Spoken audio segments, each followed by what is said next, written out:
Buenos días, buenas tardes, buenas noches, gente de YouTube, dependiendo de la hora en que estés viendo este video. El día de hoy vamos a seguir hablando de historia, pero esta vez con el tema de el poblamiento de América y las culturas prehispánicas. Pero antes, vamos a ver la aparición del hombre en la Tierra.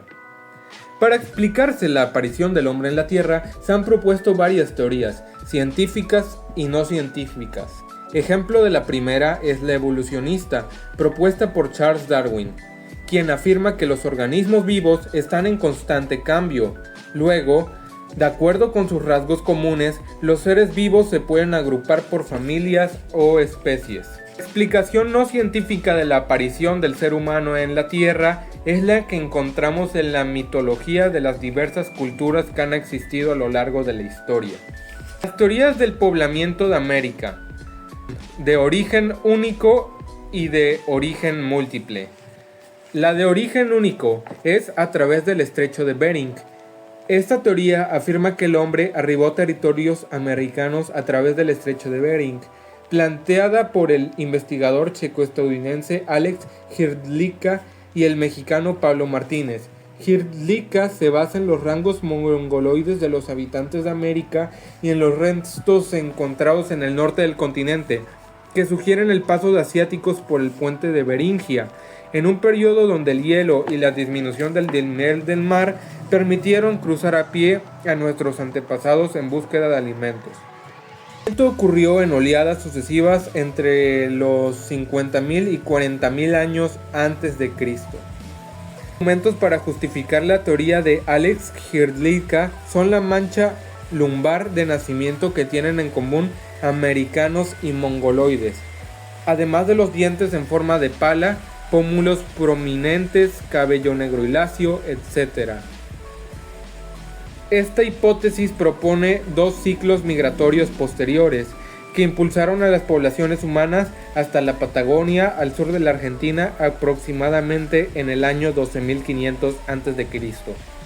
Y la siguiente teoría del poblamiento de América es la de origen múltiple. Fue propuesta por el antropólogo francés Paul Rivet. Paul Rivet afirmaba que llegaron poblaciones desde Asia, Australia, Melanesia y Polinesia. Existen 4 corrientes de emigración: del estrecho de Bering, conformadas por cazadores nómadas; de las islas Aleutianas, conformada por pescadores; de la Polinesia y Melanesia, conformada por agricultores; y la conformada por aquellas culturas que dejaron grandes vestigios. Tanto Alex Hrdlicka como Paul Rivet coincidieron en que los primeros pobladores de América ingresaron por el estrecho de Bering hace aproximadamente 40.000 años. En nuestro país se han encontrado cráneos que datan desde 12.500 años, según las pruebas de carbono 14 en diferentes lugares como Ciudad de México. Las teorías no científicas del poblamiento de América son las que encontramos como en el libro sagrado de los mayas, denominado Popol Vuh, que significa libro del consejo o libro de la comunidad. Para explicarse el origen del universo, de los fenómenos naturales y de ellos como seres humanos. Hasta la actualidad, el Popol Vuh es el texto más importante que se conoce de la cultura maya. Al igual que el Popol Vuh, la leyenda de los 5 soles, creada por los mexicas, también explica el origen de la humanidad. Esta se encuentra en el Códice de Chimalpopoca, junto con la historia de los reinos de Culhuacán y México, y la breve relación de dioses y ritos de la gentilidad. Se considera que este códice fue redactado en castellano a finales del siglo XVI por pupilos del franciscano Fray Bernardino de Sahagún. En esta leyenda destaca el protagonista de Ometeotli, el dios de la dualidad, quien se desdobló para crear a sus 4 hijos, quienes en sus luchas y batallas pasaron por las eras de los 4 soles, asociados con elementos como el agua, la tierra, el fuego y el viento. La era en que vivimos es la del 5.º sol, que tiene que ver con el equilibrio cósmico, que se romperá por el movimiento. Los nahuas predijeron que en esta era existirá hambre, muerte y sismos. Ahora vamos con el siguiente subtema, las etapas de desarrollo de la humanidad. La etapa lítica se refiere al surgimiento de los primeros grupos humanos que por primera vez contaron con una organización. Lítico quiere decir perteneciente o relativo a la piedra. El término fue acuñado por Gordon Willett y Philip Phillips en 1958 para hacer referencia a los restos arqueológicos encontrados en América pertenecientes a la Edad de Piedra. Constituye la etapa más temprana de la historia de México y se subdivide en los periodos arqueolítico, cenolítico y protoneolítico. Esta etapa también es denominada periodo paleoamericano. El periodo arqueolítico abarca del 30.000 al 9.500 a.C. Se da la recolección de plantas y animales pequeños, así como de insectos y especies lacustres, aunque también hay indicios de que cazaban animales mayores como mamuts. El clima era húmedo y frío, y había muchas corrientes de agua que favorecieron el desarrollo de pastizales donde se alimentaba la fauna. Algunos rastros pertenecientes a este periodo consisten en lanzas de obsidiana y lascas de andesita, que es una roca ígnea de origen volcánico. La mayoría de los vestigios se localizaron en el cerro de Tlapacoya, en el Estado de México, que en aquellos tiempos era zona lacustre muy cerca del lago de Chalco. El periodo cenolítico, que va del 9500 al 5000 a.C. En este periodo se asientan los antecedentes de la agricultura y se subdivide en cenolítico inferior y cenolítico superior. El cenolítico inferior se caracteriza por el fin de la última era glacial y por la extinción de muchas especies de animales prehistóricos, como el mamut. Se observa un cambio significativo en la manufactura de objetos de piedra. Destacan las puntas de proyectil, las que eran fabricadas de dos formas. Una de ellas era acanalada y la otra como hoja. Los hallazgos más importantes de este periodo provienen de la laguna de Chapala, y hay evidencias concluyentes acerca de la existencia del hombre en Mesoamérica hacia el año 10.000 a.C., al que se le conoce como el hombre de Tepexpan.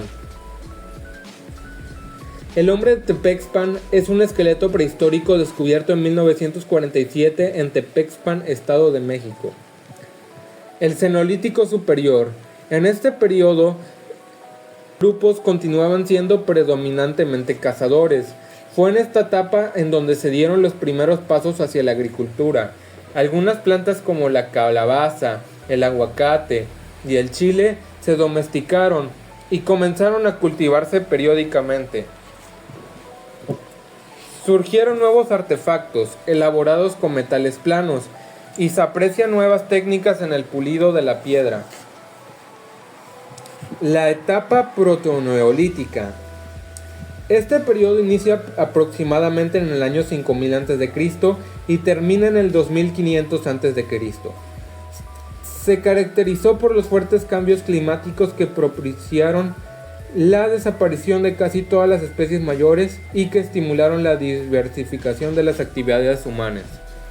La elaboración de instrumentos de piedra se modificó de tal forma que permitiera la caza de animales medianos y pequeños como el puma, el venado, el conejo, el mapache, entre otros. Además, los grupos comenzaron a practicar el cultivo simple. Aparece también por primera vez la división del trabajo. Al final de este periodo, el chile, el aguacate, la calabacita, el maíz, el frijol, el guaje, el zapote blanco, el zapote negro, la calabaza, el maguey, el nopal, el coyol, la yuca, el tomate, el amaranto, la ciruela y el algodón fueron domesticados. Hacia final del periodo, los recolectores se habían vuelto agricultores. Así surgieron las aldeas permanentes y la cerámica. Ahora vamos con el siguiente subtema. Las áreas geográficas culturales de América en la época prehispánica. Las áreas geográficas culturales de América en la época prehispánica se dividen en Oasisamérica, Aridoamérica y Mesoamérica. La primera es Oasisamérica. Se extendía desde el noroeste de México hacia el suroeste de Estados Unidos. Abarcaba áreas de lo que hoy es Sonora y Chihuahua, hasta Utah, Arizona, Colorado, Nuevo México y el estado de California en el actual Estados Unidos. El territorio que ocupaba tenía áreas desérticas y semidesérticas, y en él se podían encontrar algunos oasis. Los oasis se formaban a partir de corrientes de aguas de los ríos Yaqui, Bravo y Gila, principalmente, y facilitaban el tratamiento de la tierra para la obtención de cultivos como maíz, frijol y calabaza. Los primeros cultivos de maíz aparecieron en México hace 8.700 años. Esto trajo como consecuencia que surgieran y florecieran algunos pueblos, que también sobrevivían de la caza, pues los cultivos, si bien existían, eran escasos. En Oasisamérica se domesticó por primera vez una especie de maíz. Los grupos étnicos conocidos de esta zona son Trincheras, Ocomán, Mogollón y Paquime. La segunda área cultural es Aridoamérica, que abarca los actuales estados de Baja California Norte y Sur, Sonora, Chihuahua, Coahuila, Nuevo León, Tamaulipas, Sinaloa, Durango, Zacatecas, Aguascalientes, Guanajuato, Querétaro y San Luis Potosí. Estos grupos tenían por actividades fundamentales la caza de animales, como la liebre, el venado y algunas aves, así como la recolección de frutas, plantas y raíces. Cerca de la costa se dedicaban además a la pesca. Los grupos aridoamericanos constantemente se enfrentaban entre sí, peleaban por el alimento o por la exclusividad de las zonas ricas en animales de caza.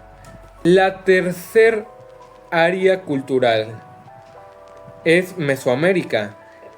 El término Mesoamérica fue acuñado por el antropólogo Paul Kirchhoff. Limita al norte por las fronteras naturales de los ríos Pánuco y Sinaloa en México, y al sur por una difusa línea fronteriza entre Guatemala y El Salvador. Desde el momento en el que se consolida la agricultura como medio de subsistencia fundamental, en el 2500 años antes de Cristo, en esta zona hasta la llegada de los primeros europeos en 1512 y 1519, las diferentes culturas que se desarrollaron en Mesoamérica compartieron diversas características comunes.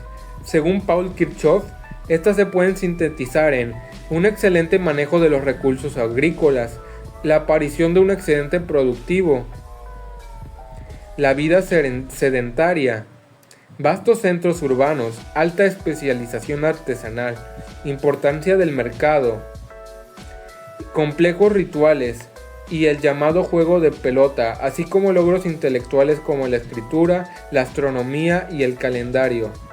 En Mesoamérica hay subáreas, como lo son el centro de México. Fue el solar donde se desarrollaron las culturas teotihuacana, tolteca y mexica. También están los valles de Oaxaca, donde florecieron la cultura zapoteca y mixteca. La costa del Golfo, integrada por Tamaulipas, Veracruz y Tabasco, donde florecieron las culturas olmeca y totonaca. El área maya, integrada por Guatemala, Belice, Honduras y El Salvador, así como los estados de Campeche, Yucatán y Quintana Roo. Los mayas construyeron espléndidas ciudades como Tikal, Copán, Palenque o Chichén Itzá. El occidente de México, representada por Guerrero, Michoacán, Sinaloa y Nayarit. Culturas como la mezcala o la tarasca fueron las más sobresalientes. Y Baja América Central, desde El Salvador hasta Costa Rica. El oro, el algodón, así como otros tipos de productos tropicales fueron el principal reclamo de estas tierras para el mundo mesoamericano. Ahora vamos con el siguiente subtema, los horizontes culturales de Mesoamérica. El periodo preclásico. El término fue acuñado por Robert Wauchope en 1951. Va desde el año 2000 a.C. hasta el 200 después de nuestra era. Se consolidan técnicas agrícolas. Surge en este periodo la alfarería, la cerámica, las telas fabricadas de algodón, la yuca y el maguey. empezaron a producir más de lo que consumían y de esta manera surge el comercio. Se construyeron edificios religiosos y edificios administrativos. Las principales culturas del periodo preclásico son los olmecas, que significa gente del país del hule. Se establecieron en Veracruz y Tabasco. También se le denominan cultura madre. Inventaron el juego de pelota e hicieron grandes esculturas de piedra. También está la cultura zapoteca. El término zapoteca es un vocablo que proviene del náhuatl y significa originario del pueblo de los zapotes. Se asentaron en el valle central de Oaxaca. Además de usarse para la alimentación, el cacao se empleaba también como moneda. La ciudad más grande e importante de los zapotecos fue Montalbán. El periodo clásico, del 200 al 900 años después de Cristo. La civilización maya y la zapoteca y los pobladores de Teotihuacán fueron los que destacaron. La religión ocupaba el lugar central de la vida. Prosperó también la herbolaria. La cultura maya se estableció en Guatemala, Belice, Honduras, El Salvador y en Chiapas, Quintana Roo, Tabasco y Yucatán. Sus principales ciudades eran Tayasal, Zacpetén, Nacbé, Palenque, Tikal, Quirigua, Copán y Calakmul. Maya significa pisada de agua. Entre las características clásicas de la cultura maya se hacen evidentes las construcciones a base del arco corbelado o falsa bóveda maya. Además, los mayas descubrieron el cero. Ahora el periodo posclásico. Abarcó del año 900 al 1521, fecha que destaca por la caída de Tenochtitlán, capital del Imperio Mexica. Las principales culturas de este periodo fueron los toltecas y los mexicas. El gobierno de los mexicas era teocrático. Cuenta la leyenda que sus sacerdotes, como voceros de Huitzilopochtli, los guiaron durante 500 años hasta encontrar el lugar prometido para fijar su residencia definitiva en Tenochtitlan, que fue fundada en el año 1325.